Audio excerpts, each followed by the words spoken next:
Catherine, just to explain to you what's going on. Our guest hasn't shown up. And this is very strange. This is the first time in 3 years that it's actually happened that the guest hasn't shown up. So we've been afraid in the past that the guest wasn't going to show up, but this time it's actually happened that the guest hasn't shown up. So I hope he's okay. So what we're going to do is Emily is going to do a brief interview with me, and please feel free to stay and get to know me a little bit, and feel free to leave if you were looking forward to hearing Brian. I certainly was. I was. I was, yes, because he's fabulous. But so that's what we're going to do. Hi, I'm new. I'm Catherine. You're new. Nice to meet you, In Kathy. what way are you new? I just joined today. Okay. Okay. And I started doing these interviews right after COVID hit, and we've never had a guest not show up. So, and Brian is making a movie where he's on a boat a lot. So that I'm hoping he's okay. Anyway, please stay and get to know me a little bit. All right. Shall I mute or just? Yes, please. Yes. Okay. All right. I'm going to stop the recording and start it again, Emma. Good morning, everyone. This is a very special edition of the Filmmakers Life because I'm going to be the one being interviewed. My name is Joanne Butcher. I am a business coach, and I work with filmmakers to help them raise money. Most filmmakers find out at some point in their filmmaking journey that they're going to need to raise money.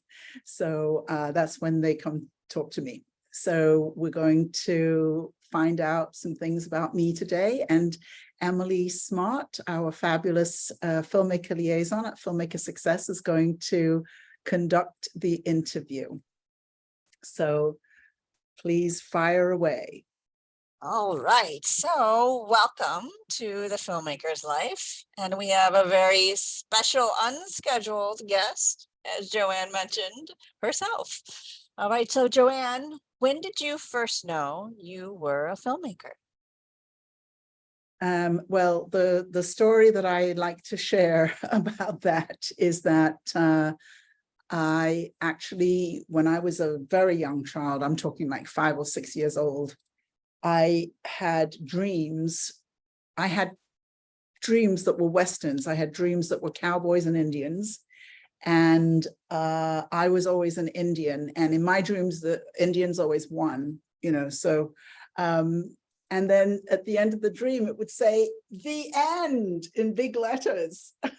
So, and then I remember when I was a bit older, I had a couple of very, very significant dreams. One where I was talking to Francis Ford Coppola and David Cassidy. How did David Cassidy get in my dream? I don't even know. But David Cassidy and Francis Ford Coppola, and Francis Ford Coppola told me that I was going to be making films.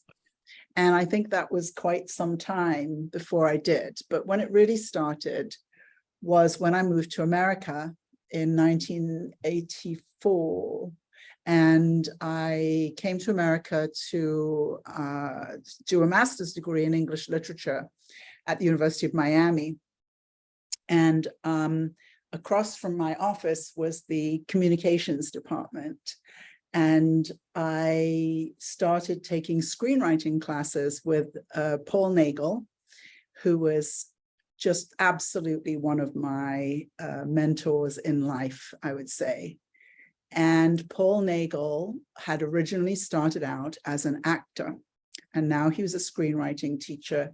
And I always remember that one of the things he said was that he wrote 21 feature-length scripts. That might not be quite the right number, but 21, 17, something like that, feature-length scripts before he sold his first. And once he sold his first, then he kept selling scripts after that. But he had started out as an actor, and he had been in theater there in Miami, And now he was in his 70s, I think, when I met him in 84. So we're talking way back. And he had been in a play directed by Elia Kazan. And it was, now I'm not going to remember the playwright's name. This is like one of the most significant playwrights in America. Tennessee Williams, right? So this was in the 40s, I guess, the 50s. And Elia Kazan had been blacklisted under McCarthy. And so he wasn't getting any work. So he came to direct Tennessee Williams' latest play, which in this case was Sweet Bird of Youth, at a little theater in Coral Gables in Miami. And Paul Nagel was in this play, and Paul told this story about Tennessee Williams. And he said there was an alley behind the theater. And at that point in his life, Tennessee Williams was a full-on alcoholic. And as they were rehearsing, he was writing the play. He was writing Sweet Bird of Youth. And he would call Paul out. And Paul, being born in Miami, a lot of people don't think about this, but especially back then, Miami is the South, the American South. And he spoke with a Southern accent. And he said, Tennessee Williams would call him out into the alleyway and he would say, Paul, could you read this line so I could hear how it sounds in your mouth? And I just love that so much because it was just this fantastic story about Tennessee Williams. And at the end of Paul's life, he was being flown around the country to go to Tennessee Williams conferences and go to Tennessee Williams events and things like that. So basically, I got involved in film at that point. I was, already, I was, as I said, it was a master's degree I was doing in English literature, and various of my fellow students would say to me, well, Joanne, why are you going and doing film stuff? That's a complete waste of time.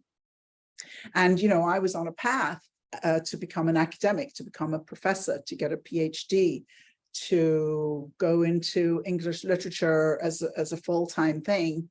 And that's what at that time, I thought my path was. And I went pretty far along in that path. I got to the point where I was interviewing for jobs as a professor. And all of a sudden, my life just kind of blew up. And what it was I think that I had used academia as a way to go through life on an intellectual level and to ignore an emotional level. I think that's really what happened. And it's funny because Brian, who was supposed to be my guest today, he made this amazing film called Bastards Road about this Iraq war veteran who comes home, and he had a pretty big job in his life and has had a wife and kids, and, he was living his life. And one day, bam, it was as if his mind exploded and the PTSD just completely destroyed him to the point he had to move out of the house. It wasn't safe for his wife and his children to be in the house with him. And I didn't become violent, but something happened and I could no longer continue. I could no longer continue pretending. I could no longer continue writing about, I literally was writing a play about a young woman who had one Black parent and one white parent like I do. And she was talking about incest and rape in the play. That's where I actually stopped writing. And I had to, do some other things like get into therapy and get sober and all of this stuff. That was 33 years ago. And I put my academic career on hold, is what I thought. And it's still on hold to hold. this day. So funny you say that, Emily, because I swear a couple of weeks ago, somebody said to me, why don't you finish your PhD? I'm kind of like, what PhD was that? All right, so you I had don't this know if, Emily, can you pin us both so that we're, on I my know, screen. On my yeah. screen, we are. Oh, okay, all right. Yeah, So so yeah. anyway, so my life blew up, and I was now in America. I was in a foreign country, and I made these new friends. They were artists. They were all artists. And we started a film organization, and we started to show experimental films. And when I say experimental films, I mean films, I guess the artist I most remember showing his films was Jean-Luc Godard. And so, you know, we came from this very art with a capital A kind of world. You know, this was art that was not, it wasn't shown in commercial theaters. It wasn't anything to do with the commercial film world. And, you know, it was work that you probably would more likely see in a museum, you know, than anywhere else. And we became so popular that we ended up opening a cinema. And the person who was in charge, I'm not going to say his name because there are a few things I'm going to say about him. So he was running the cinema, and I was the kid. I was like 24 or something. I was the kid with the funny accent, and I wore funny hats, you know, and I was helping out with this film organization, and he started programming this theater. And the chair of the board, who I was very friends with, one day, I remember, this must have been the hardest thing in the world for him to do, but he fired that guy. It was about 11 months in. And this is a very, very important part of the foundation of what I teach, because it's about distribution. And I didn't realize that I was learning all this stuff that I now teach my clients. But so what this guy had done was he was renting, well, don't let me call it renting, you know, licensing to show at our cinema films from distributors. And the way that it works in the industry is the cinema shows a film and pays a portion to the distributor and keeps a portion for itself. So we would have something like a 50-50 split. That's the easiest way to think about it. So the distributor would get 50 cents on every dollar, and we would keep 50 cents on every dollar. And what this guy had done, oh, and then so you show the movie, and then you send the money to the distributor. So you pay after you've made the money. What this guy had done was he rented movies from every distribution company in the country and didn't pay the bill. Mm. So he may have stolen the money. I don't really know, because as I said, I was just the kid, you know, but when Don had to fire him, I think Don, who was just the sweetest person, that must have been the hardest thing he ever had to do. So he had to fire him. He had to take over the books. He had to find out what was going on. And we did not have the money to rent one more film. So Don, who happened to have been a gay man, got in touch with the one distribution company that, I keep wanting to say his name, that he had not got a film from. And it was in San Francisco, the very first gay and lesbian film festival in the country. Frameline, it's still operating today. They had started a distribution company. And so that guy who was straight didn't know about them, and Don knew about them. So he started renting movies from Frameline. And all of a sudden at our little cinema, we were sold out every night. And what it was at that moment in the 80s in Miami, we were 10, 20, 30 years in terms of gay programming behind other centers in the country. So Chicago, San Francisco, New York. And there was no gay cultural life in Miami. If you were gay, you could go to a gay bar, but that was it. There was no movies. There was nothing like that. So he started getting these gay movies. We were sold out every night, and we became one of the most beloved arts organizations in town. And basically we were saved by the fact that we didn't owe money to one company. And over time, we started to pay back all the other companies through our gay audience. And over time, I took over running the film school that we had. I took over running the cinema. And I remember one day Don came to me and he said, Joanne, you know, it would be really great if you would join the Gay and Lesbian Chamber of Commerce. And I said, why? You're gay, I'm not, you know. And he said, well, you know, they're gay. Okay, I'm like, okay, whatever, you know, I'll join. And so I joined the Gay and Lesbian Chamber of Commerce, and still today, my insurance agent I met there, my realtor I met there, you know, I have all these friends. I eventually was asked to run the gay, and we started a gay festival called Queer Flickering Light, and we eventually it was super successful, and we handed it over to some people who took it over, became the now Miami International Gay and Lesbian Film Festival. And at one point I was asked to run that, and I said, no, it should be run by a gay person. In retrospect, I think that was an error. I think I should have taken it on, because I could have built it until it was ready to be taken over by somebody, but I had some very difficult years at that point. But so I'm an expert in gay cinema, which is really interesting as a straight woman. But it's just kind of part and parcel of, you know, but back to the fact that we owed every distributor money.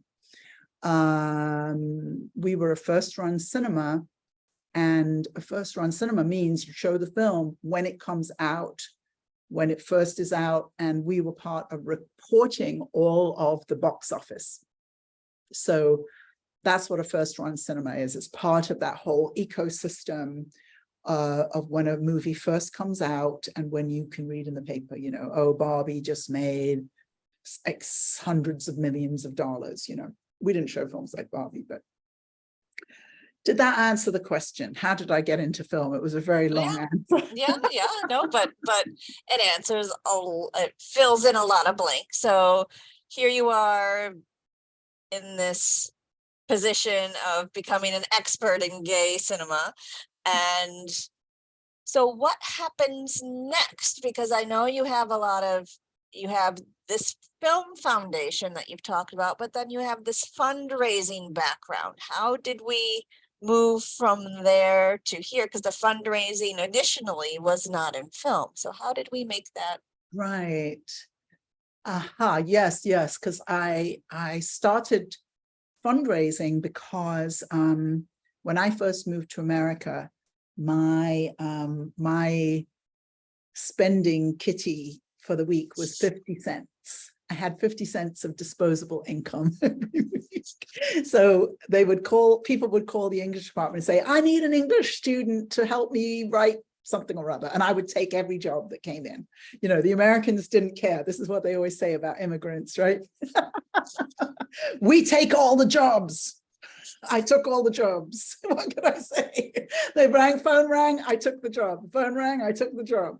And so I ended up meeting this woman, Dale Andre, and she hired me to help her fundraise for her little tiny dance company.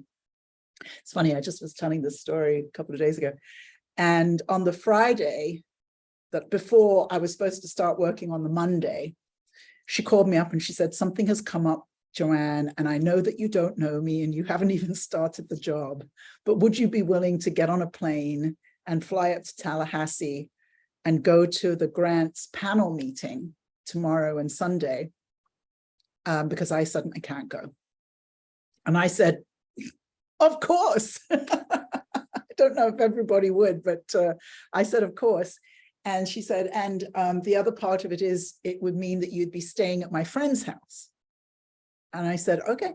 So I stayed at her friend's house, and that friend became a lifetime friend of mine.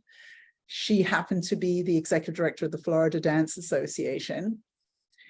That weekend, I watched the grants panel for those two 8-hour days of watching them deliberate on all these different grants. And my job was to take notes for Dale. And I learned everything I need to know about grant writing in those 2 days. And I tell people still to this day, especially like in Florida, which is a sunshine state, you can go to all the panels, all the deliberation panels. I don't think in my 40 years of fundraising, is it 40 or is it 30? I don't know, I'm not good at numbers. In my 30 years of fundraising, I've told so many people do that. Go and watch a grant deliberation panel. I don't think one has ever done it. But I really learned everything I needed to know. And from that day, I became a professional fundraiser. I didn't know it then, but that's, you know, when I took over the Alliance Cinema and the film school, it was a $500,000 a year organization. I was raising $500,000 a year. We had full-time staff, blah, blah, blah, blah. We had 150 members of the organization, which eventually became Miami IFP. And all of the IFPs got together and created ifp.org, which is an online resource available to filmmakers around the world.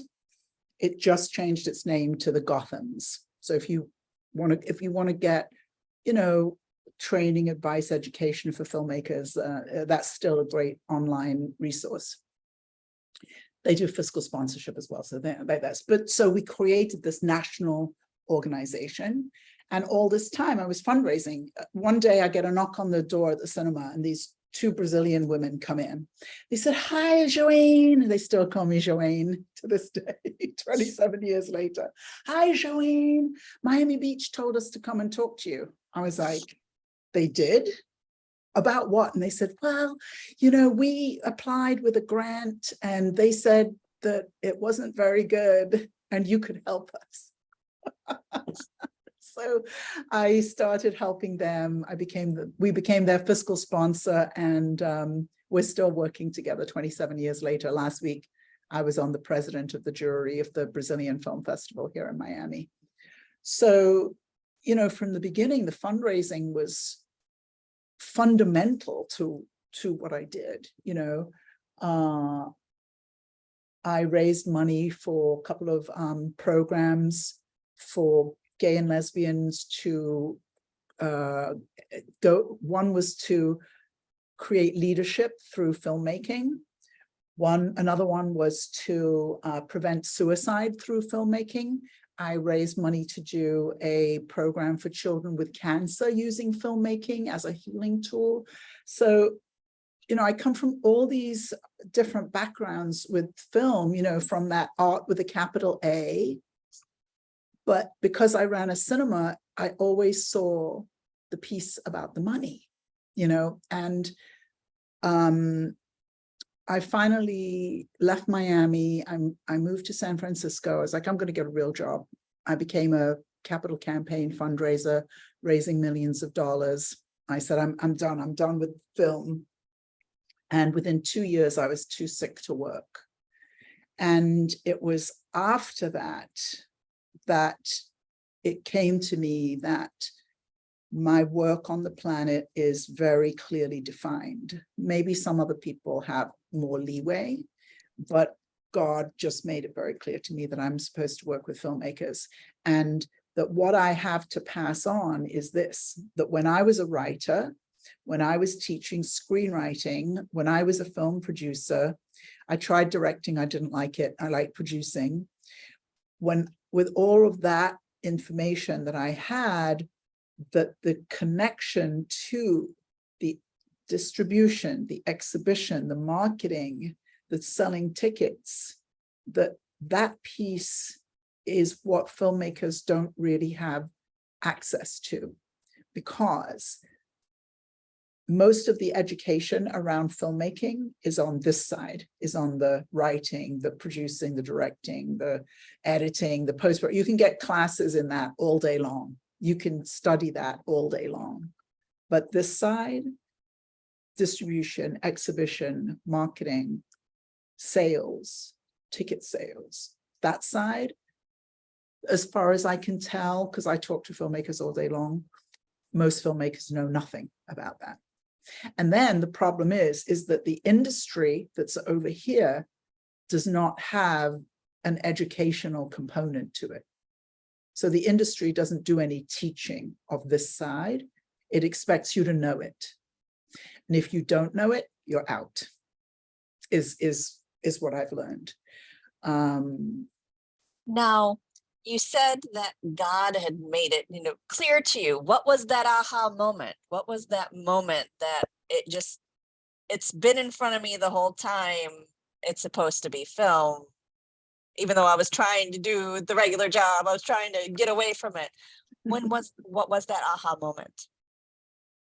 That's a great question, Emily, because I'm not sure. I think I know the last time that I said no to my calling. I think I know that. And it was my friend Peter. We had both become coaches with the same coaching program. And he said to me, Joanne, can I do an experiment on you? I want to do this like 5-hour session and see what we can achieve in 5 hours.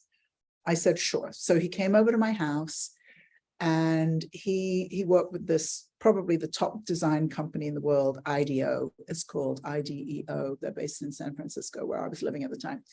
And he filled up this whole wall with Post-it notes, and we had this fantastic time. It was absolutely incredible, creative, dynamic kind of experience. And at the end of it, he sat next to me and we looked at this whole wall with Post-it notes all over it. He said, well, what it shows here and here is you're supposed to be working with filmmakers. And I was like, how did we spend 5 hours and come to that? I'm done with that. I'm done. I'm not doing that anymore. But, I didn't say anything because he was very nice and he had just spent 5 hours with me. So anyway, so I remember walking him to the door and saying goodbye and saying, thank you so much, Peter, for all your hard work. And of course, I won't be doing that. I remember saying that. And that's the last time that I remember saying no, when it was really clear to me and to everybody else what my calling was, but I was too scared to do it. And so when somewhere in there, I came to the conclusion that I was too, at that point, I had spent 7 years in bed too sick to work. And I came to the conclusion that I was never going to work again. I was told by the doctors I was never going to work again. And so I was like, okay, well, one day when I'm well enough, I'm going to apply for federal disability, but I was too sick. And at some point it came to me, if I can't work again, if I'm going to have no career, no life, then what if I could work for 2 hours a week? And if I could work for 2 hours a week, I would want to work with filmmakers. And that was how it started. It was because I thought that I was done. I basically thought I was going to spend the rest of my life in bed, and somehow some little light got through my stubbornness that said, well, if you can only work 2 hours a week, why don't you work with filmmakers? And that's how it started. And I went from working 2 hours a week to 10 hours a week to 20 hours a week to now I'm totally full-time and jetting around the world. But no longer sick in bed. No longer sick in bed. Yeah. But I think that a lot of times filmmakers who do work with me and who end up being my clients have done a lot of a similar thing, which is, I know I'm supposed to be making films. I know this is what I'm supposed to do, but it's too scary and I'm not doing it.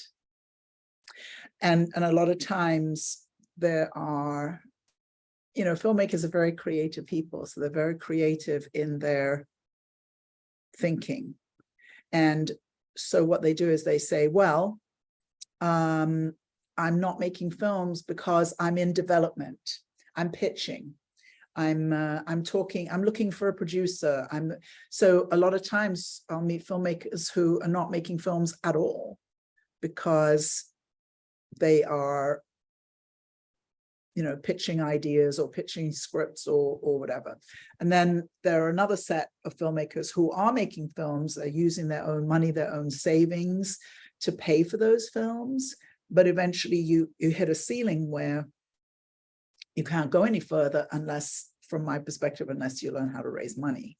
So I teach people how to raise money, but I do think that there is some connection between the way I got stuck in bed for 7 years, which, by the way, I wouldn't wish on anybody, but and the people who I get as clients who have often found this place of being stuck.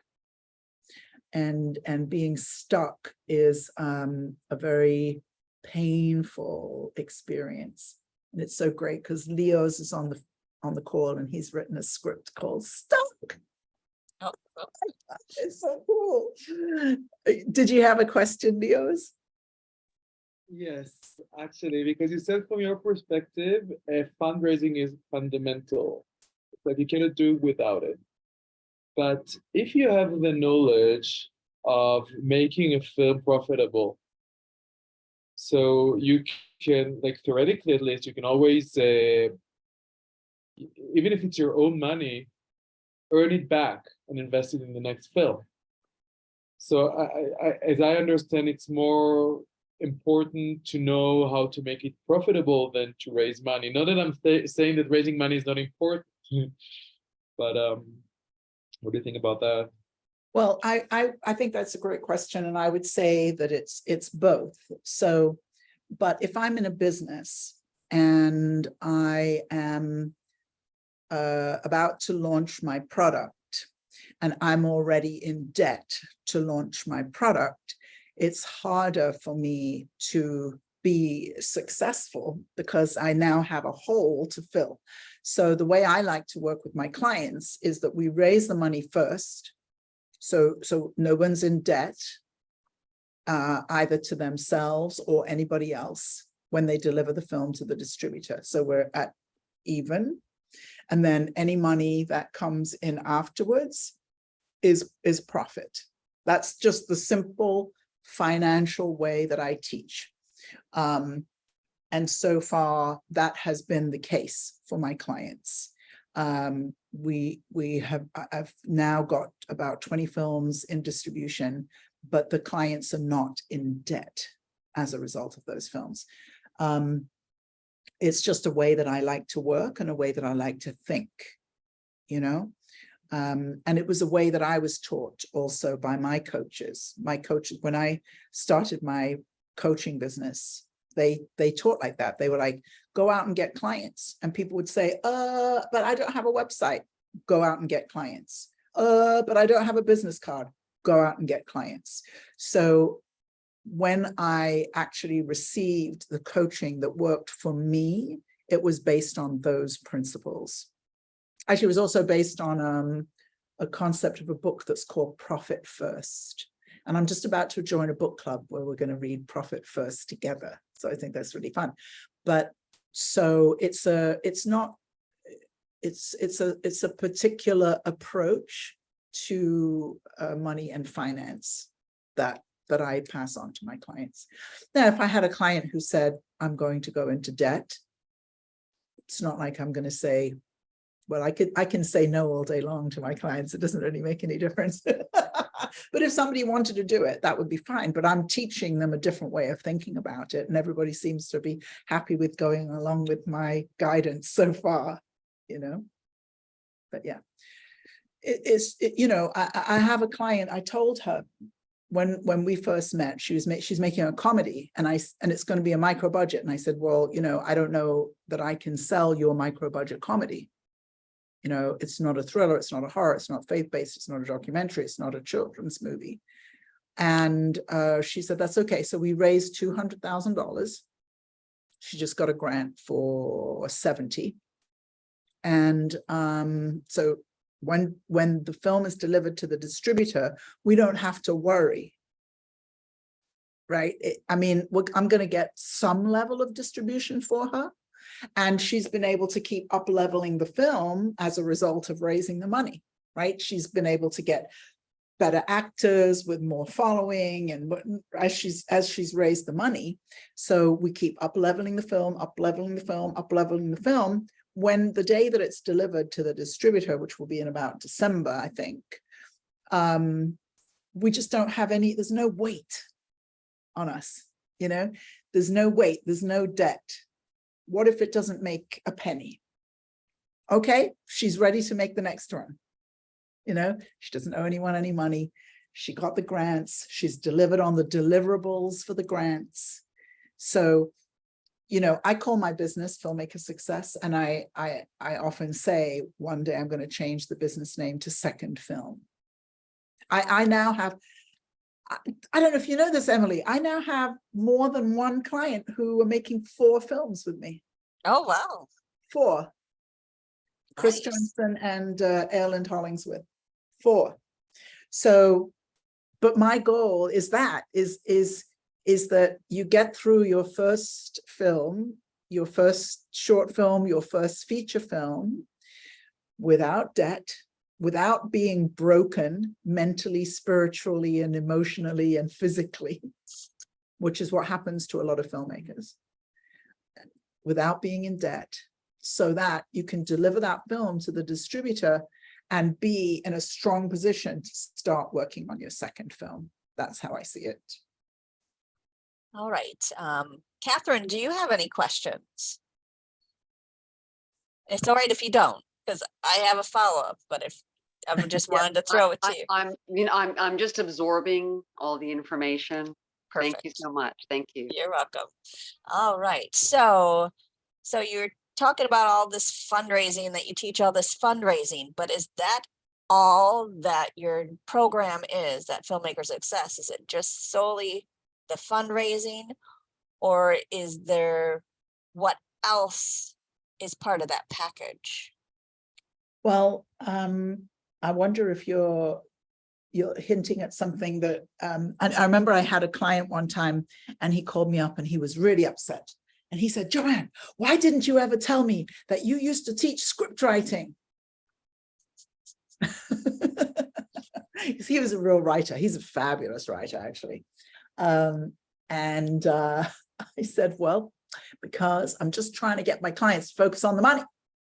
But of course, the script is always going to be the most important thing. So we go through a process where we work on the script in some very specific ways. But I'm always looking at the script in terms of that through line that I was saying. The script is over here, and then we have distribution, exhibition, marketing, ticket sales, which are all the things filmmakers are mostly not thinking about. I would say 90+% of filmmakers, when they think about this side, they don't even call it the business. If they've thought about it at all, they tell me, I want to get my film into film festivals, right? Film festivals are not the industry. Film festivals are a non-profit. Sometimes they're for-profit, mostly they're non-profit. So they fit into the film schools, the film education programs, you know, film festivals. Some film festivals have film education. I'm here in Trinidad today to teach at the Trinidad and Tobago Film Festival, which has a very heavy education component to it.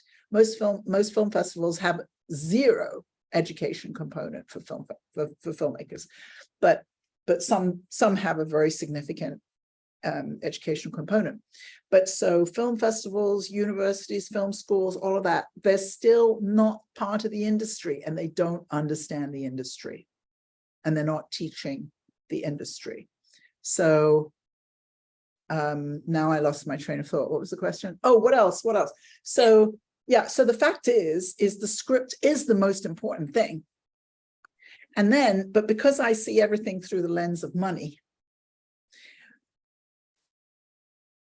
the script is the most important thing because we can rewrite all day long if we want. And we can rewrite so that, I'll give you an example. I have a client recently who's making a multi-million-dollar project, and the opening 20 minutes is on a plane. And so, but at the script stage, he could rewrite that 20 minutes so it's not on a plane. So we don't have to rent a plane to shoot that 20 minutes, right?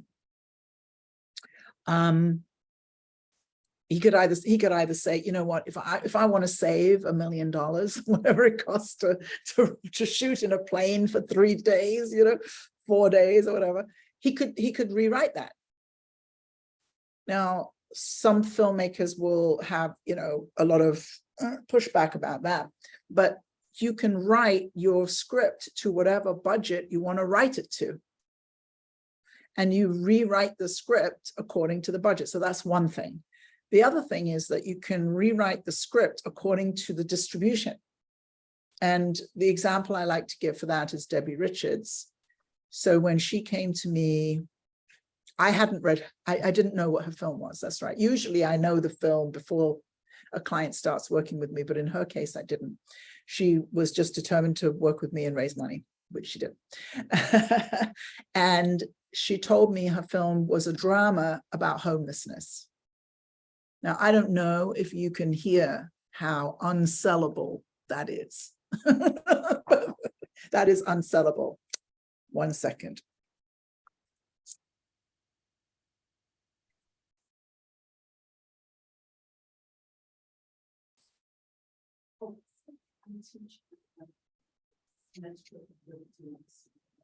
Tomorrow.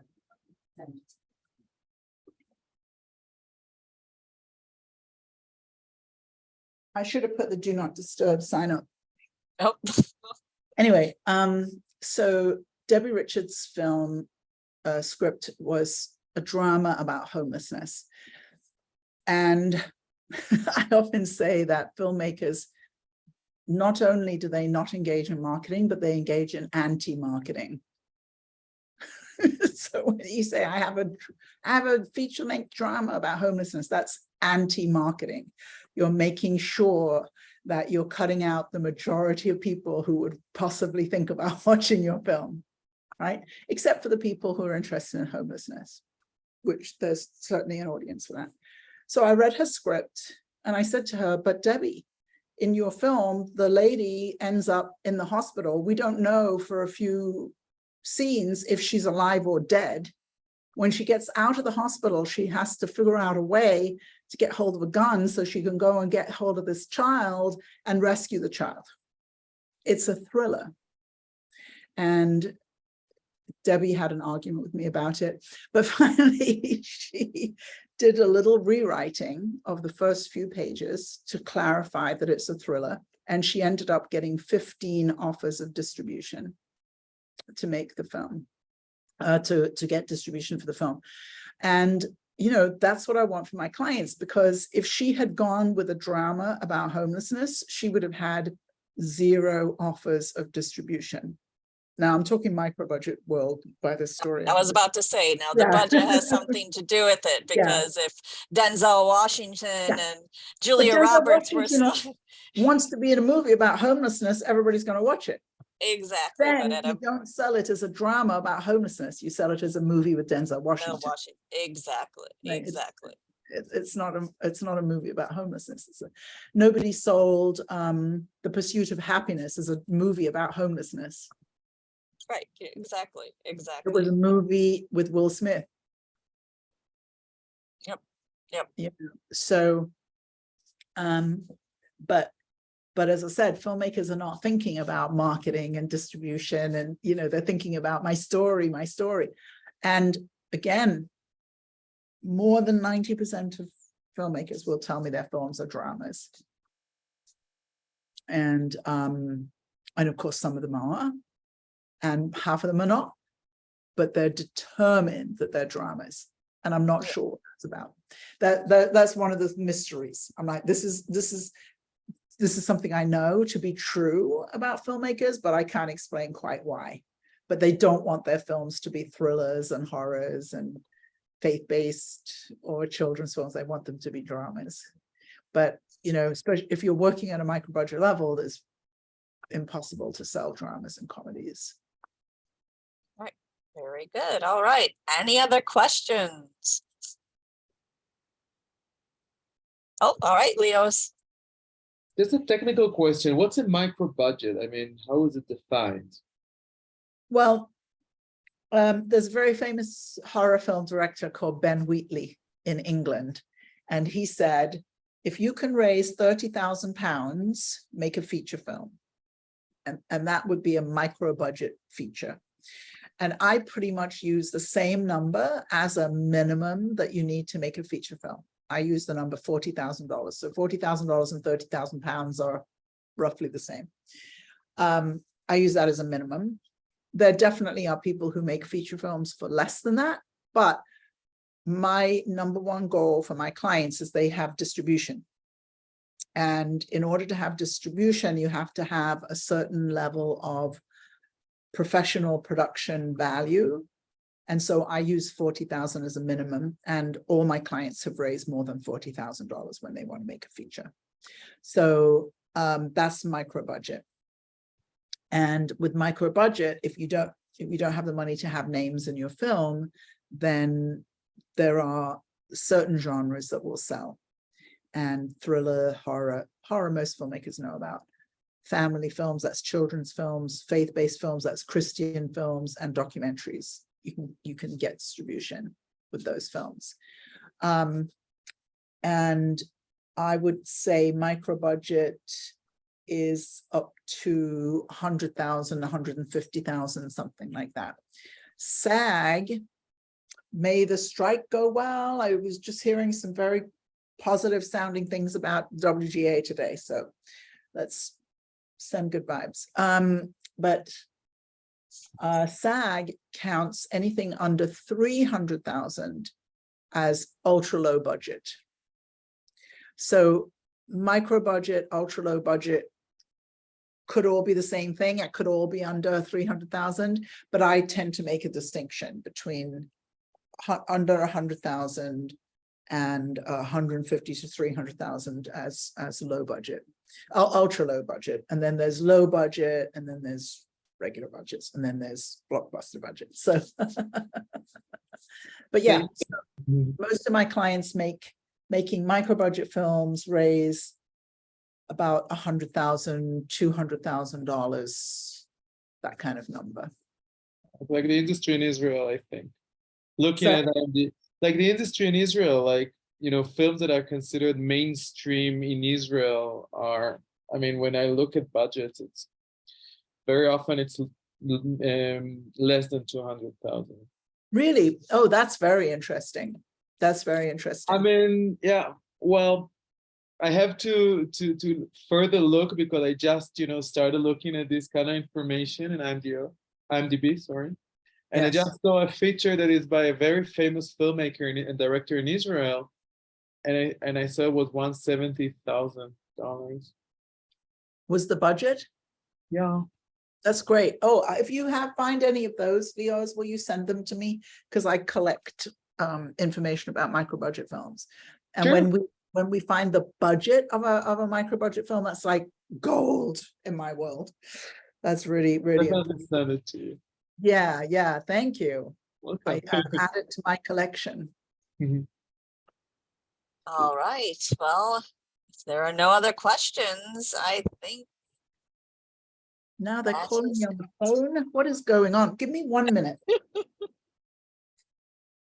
All right. Well, Catherine, right after this Filmmaker's Life at 1:30 Eastern time, we do have a 2-day workshop. I don't know if you had heard about it, since you said you just signed up today. I'm going to put in the chat the information about the workshop. It starts at 1:30. It's a 2-day workshop. Every month we have a workshop. Every quarter, at the end of every quarter, we have a 2-day workshop. And so after we get off here, we're going to be going to our workshop. So let me put that information in for you. And the workshop is from finance to distribution of a feature film.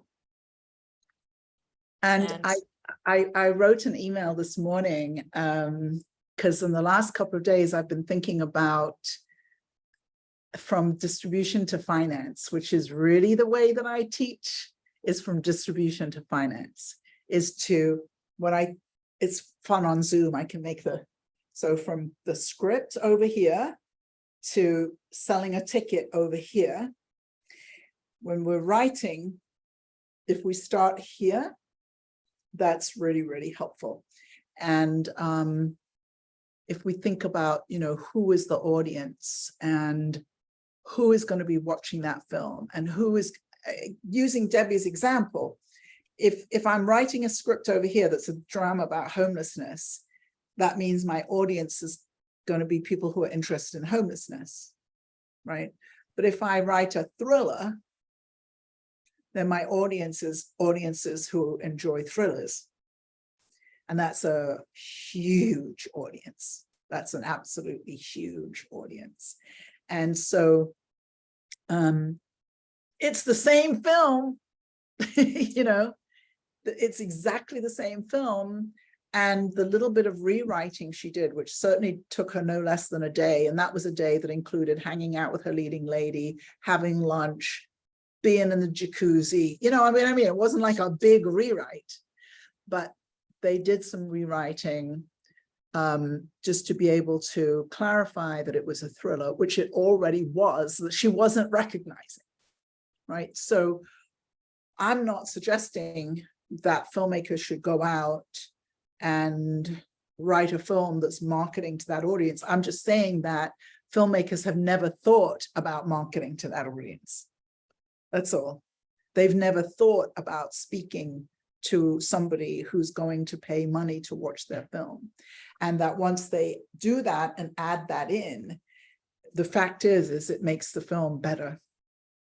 And I just see it all the time. I don't exactly know how it works, but once a filmmaker gets clarity about who their audience is and who they're making the film for and who wants to see the film and who they're speaking to, the level of the writing goes way up. The level of the filmmaking goes way up. I'll be talking about that more in the workshop because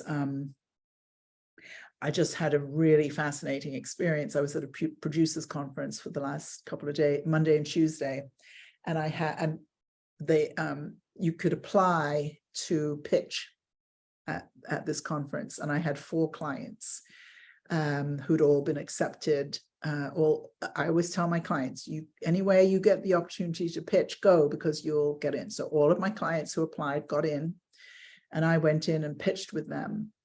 And it was just amazing to see how these different producers and companies were interested in my clients' projects because my clients know how to pitch, and pitching means basically selling your movie. Right. Well, Selling your movie. So yeah, hopefully you can join us in the workshop. yes, and I also put a link in for Clubhouse, because every week on Tuesdays we have a room, a house, whatever they call it, at Clubhouse, where it's filmmakers on filmmaking and people who have actually delivered feature films to distributors, talking it up, sharing their experiences so everybody can learn and understand that side of the process. So that's another one of our events we do. Thank you so much, Emily. And let's check in with Brian and make sure he's okay, because this really is the first time in 3 years that our guest has not shown up. So I'm hoping he's okay. I hope so too. And it was fun to get to be the interviewee. Thank you so much, Emily, for stepping up. You're welcome. All right. And thank you, Leosa Catherine, for being here live, and to anyone else who watches in the future. Thank you. Enjoy the rest of your day. Bye-bye. Bye, everybody.